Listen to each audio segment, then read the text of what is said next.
Friends, welcome to you all on YouTube channel of अमरी senior secondary school. Dear students, आज हम लोग English main course का chapter 5 the discovery of moon करने जा रहे हैं। डिस्कवरी मतलब खोज और मून मतलब चाँद, चाँद की खोज। तो बच्चों, चैप्टर के नाम से ही एक क्यूरियोसिटी पैदा होती है कि मून की डिस्कवरी कैसे हुई, किसने की। स्टूडेंट्स, ये बड़ा ही इंटरेस्टिंग चैप्टर है जो आपकी जनरल नॉलेज को भी बढ़ाने में बहुत मदद करेगा। चैप्टर शुरू करने से पहले मैं कुछ तस्वीरें आपको दिखाना चाहूँगी जिससे आप लोगों के लिए कहानी को समझना और भी आसान हो जाएगा। सबसे पहले आपको एक एस्ट्रोनॉट की पिक्चर दिखाई दे रही है। क्या आप इसको पहचान सकते हैं ये किसकी तस्वीर है? यस, ये नील आर्मस्ट्रॉन्ग नामक एस्ट्रोनॉट की है। इसके साथ साथ दूसरी तस्वीर जो आपको नज़र आ रही है ये एडविन की है। आर्मस्ट्रॉन्ग और एडविन ही पहले दो व्यक्ति थे जो चांद पर पहुँचे। ये किस पर गए? अपोलो 11 पर। किस पर गए? अपोलो 11 नामक स्पेस क्राफ्ट पर। अपोलो 11 की तस्वीर भी आपको दिखाई दे रही है। ये कुछ मशीनें चांद पर ही रखा है। उन मशीनों की तस्वीर देखिए जो आर्मस्ट्रॉन्ग और एडविन दोनों चांद पर पहुंचने के बाद चांद पर ही रखा है ताकि धरती पर रहकर वे चांद के बारे में जान सकें। इनका एक साथी माइकल कॉलिंस, कौन सा? माइकल कॉलिंस, जिसकी तस्वीर आप देख सकते हैं, ईगल 2 नाम के स्पेसक्राफ्ट में चक्कर लगाता रहा ताकि अगर आर्मस्ट्रॉन्ग और एडविन को कोई मुश्किल आए तो वो इनकी मदद कर सके। स्टूडेंट्स, इस चैप्टर में हम अलग अलग देशों द्वारा चांद पर पहुंचने के लिए क्या क्या कोशिशें की गई उसके बारे में भी पढ़ेंगे। तो आइए शुरू करते हैं chapter 5 the discovery of moon, जो कि आपकी ई बुक के पेज नंबर 39 पर है। आज हम आपके इस लेसन का पेज नंबर 39 और 40 रीड करेंगे। आइए शुरू करें। On July 20, 1969, two American astronauts, Armstrong and Edwin, emerging from the spacecraft Apollo 11, became the first men to set foot on the moon. 20 जुलाई 1969 की बात की जा रही है। दो अमेरिकी अंतरिक्ष यात्री आर्मस्ट्रॉन्ग और एडविन अपोलो 11 नामक अंतरिक्ष यान में से बाहर निकलने पर ऐसे पहले व्यक्ति बन गए जिन्होंने चांद पर पाँव रखा। एस्ट्रोनॉट्स अंतरिक्ष यात्री, स्पेसक्राफ्ट अंतरिक्ष यान और एमर्जिंग बाहर निकलते हुए। This great event opened new avenues in the field of space and moon exploration. इस महान घटना ने अंतरिक्ष और चांद की खोज के क्षेत्र में नए मार्ग खोल दिए। एवेन्यूज मार्ग और एक्सप्लोरेशन खोज। After collecting samples of the lunar soil, these two astronauts returned to their spacecraft Apollo 11. चांद की मिट्टी के सैंपल्स इकट्ठे करने के बाद, कौन से सैंपल? चांद की मिट्टी के सैंपल इकट्ठे करने के बाद ये दोनों अंतरिक्ष यात्री अपने स्पेसक्राफ्ट अपोलो 11 पर वापस आ गए। However, they left such instruments and machines on the moon which continue to send their observations about the moon to the observations on the earth. किंतु वे चांद पर ऐसे यंत्र और मशीनें छोड़ आए जो कि चांद के बारे में अपनी ऑब्जर्वेशंस धरती पर भेजते रहे। आपको इन मशीनों की तस्वीर पहले ही दिखाई जा चुकी है। Apollo 11 was locked with another spacecraft, Eagle 2. Apollo 11 Eagle 2 नाम के एक और अंतरिक्ष यान से जुड़ा हुआ था। As Apollo 11 remained on the surface of the moon, Eagle 2 revolved round the moon. जब अपोलो 11 चांद की धरती पर रुका उस समय ईगल 2 चांद के चक्कर काटता रहा। Aboard the Eagle 2 was a third astronaut, Michael Collins, who waited for the return of his two companions. Eagle 2 में तीसरा अंतरिक्ष यात्री कौन था ये? Michael Collins. माइकल कॉलिंस की तस्वीर आपको पहले ही दिखाई जा चुकी है। वे अपने साथियों के लौटने की प्रतीक्षा कर रहा था।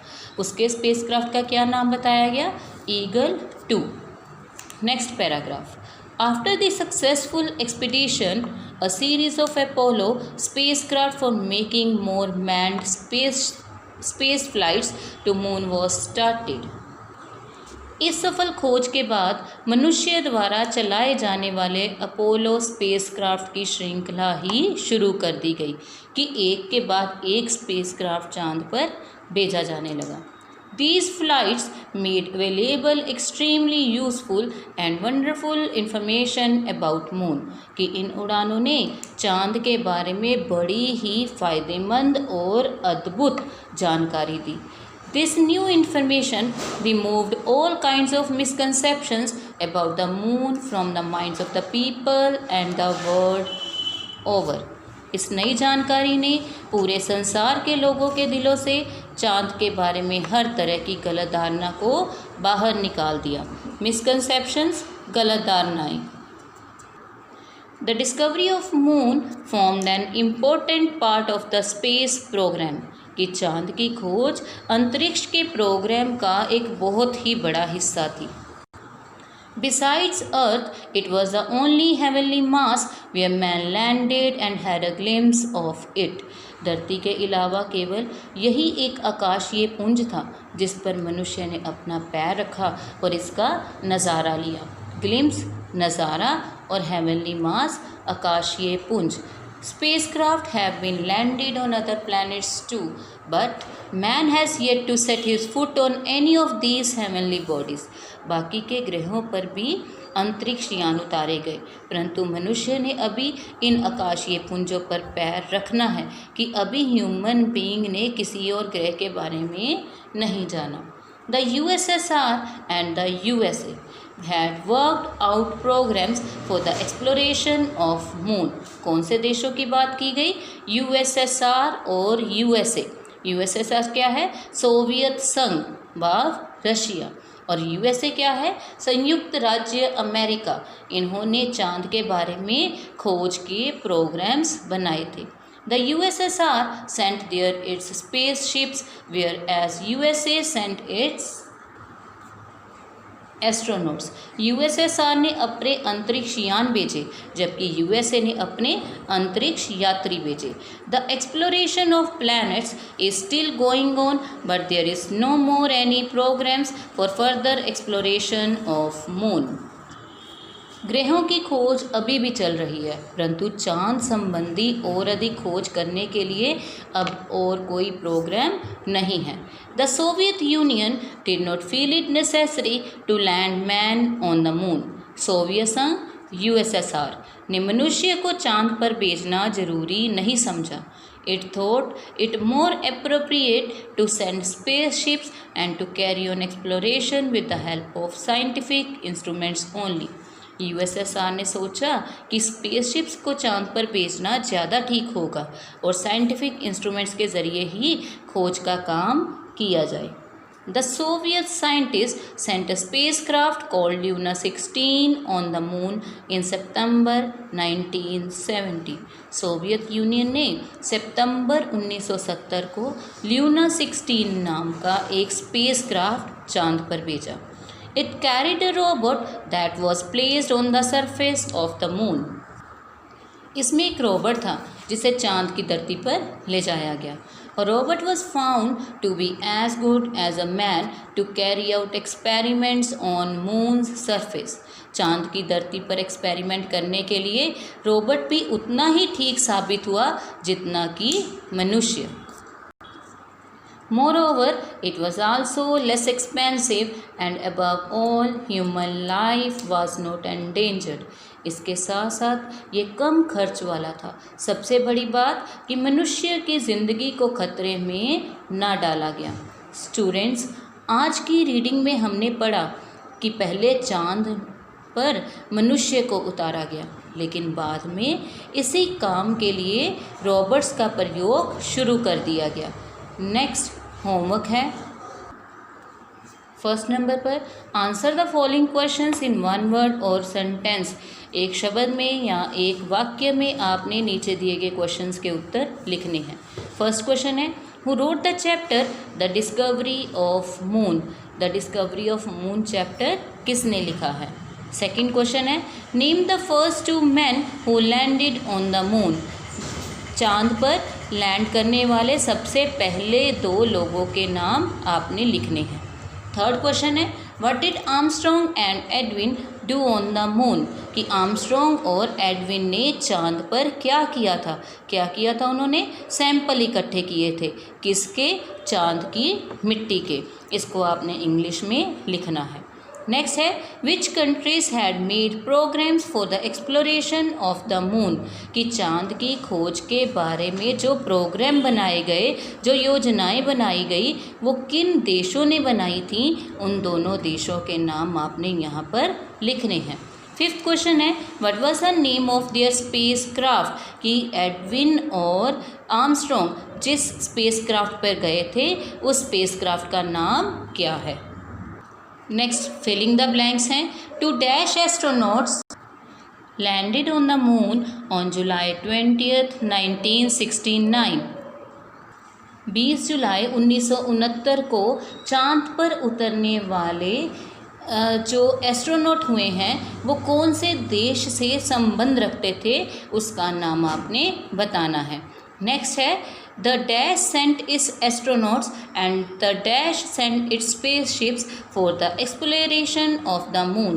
कि चांद की खोज के लिए कौन से देश ने अपने एस्ट्रोनॉट्स भेजे थे और कौन से देश ने अपने स्पेस क्राफ्ट्स भेजे थे, उनके आपने नेम इन ब्लैंक्स में फिल करने हैं। नेक्स्ट ट्रू एंड फॉल्स हैं। फर्स्ट है, the atmosphere at the moon is fit for man's living. कि मनुष्य के जीने के लिए चांद का जो वातावरण है वो सही है। सही है तो ट्रू, गलत है तो फॉल्स। नेक्स्ट सेकंड नंबर पर ट्रू एंड फॉल्स है, the Soviet scientist send a space craft called Apollo 11। कि सोवियत वैज्ञानिक जो हैं उन्होंने जो अंतरिक्ष यान भेजा था उसे अपोलो 11 कहा गया। नेक्स्ट वर्ड मीनिंग आ जाते हैं। वर्ड्स हैं एस्ट्रोनॉट, एक्सपीडिशन, एक्सप्लोरेशन। इनके हिंदी में मीनिंग लिखने के बाद आपने सेंटेंस भी फ्रेम करने हैं। फिफ्थ नंबर पर right one word for the following sentences. नीचे दिए गए वाक्यों के आपने एक शब्द में उत्तर देने हैं। A person who travels and works in the space craft.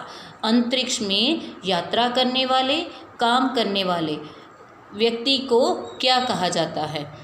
Hindi में उसे अंतरिक्ष यात्री कहते हैं। आपने इसे इंग्लिश में लिखना है। नेक्स्ट सेकंड है, a vehicle that travels in space. एक ऐसा वाहन जो कि अंतरिक्ष में यात्रा करता है, उसे क्या कहा जाता है। हिंदी में इसे अंतरिक्ष यान कहा जाता है। इंग्लिश में लिखना है आपने इसको। मैं होप करती हूँ कि आपको आज का लेसन समझ आया होगा। ये जो होमवर्क दिया गया इसे आपने अपनी कॉपीज़ पर कंप्लीट करना है। Thank you.